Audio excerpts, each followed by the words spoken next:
et on se retrouve en direct sur TV Finance. La Bourse de Paris démarre sa séance. On s'intéresse ce matin au CAC avec vous, Hervé Dupré. Bonjour. Bonjour Roselyne. Vous êtes trader pour compte propre et gestion indépendante. Alors le CAC semble vouloir temporiser après son record de vendredi dernier et avant la réunion de la Fed et ses conclusions mercredi.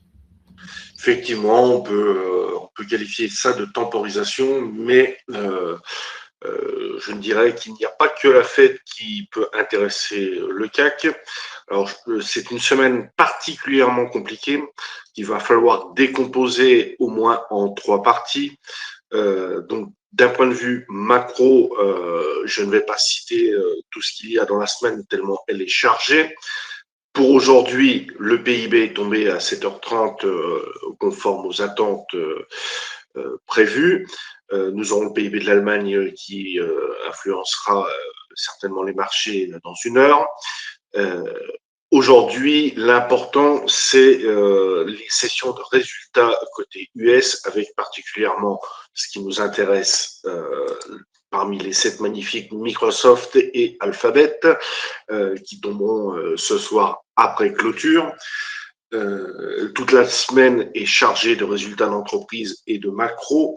Et demain étant une clôture mensuelle qui aura lieu avant sur le cash avant la prise de décision de la Fed, enfin, la communication de la Fed.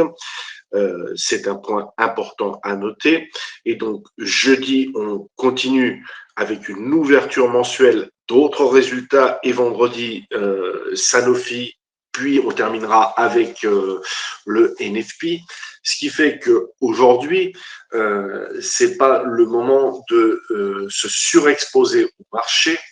Ce qu'on peut préparer, alors on a plutôt bien réussi les 2 premières rotations de l'année, à savoir le short de début d'année et le rachat autour de 7003. Maintenant, on suit ces achats avec des stop wins. Ce qui est important de noter par rapport à la semaine dernière, c'est ce gap au milieu de l'écart type qui est à 7464 et 7479 qui est un breakout weekly, qui sont 2 targets à moyen terme pour un retour baissier. Ça ne veut pas dire que l'on short tout de suite sans aucun signal. Les points hauts, où est-ce qu'on peut situer éventuellement une prochaine rotation, difficile à estimer compte tenu de la figure technique en cours avec un T1 suivi d'un doji en T2.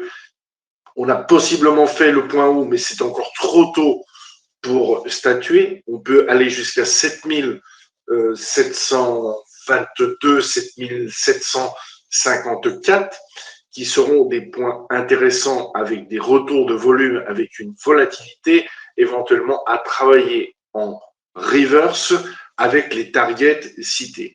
Pour aujourd'hui, franchement, c'est pas du tout une zone d'intervention marché pour moi, ni même intraday.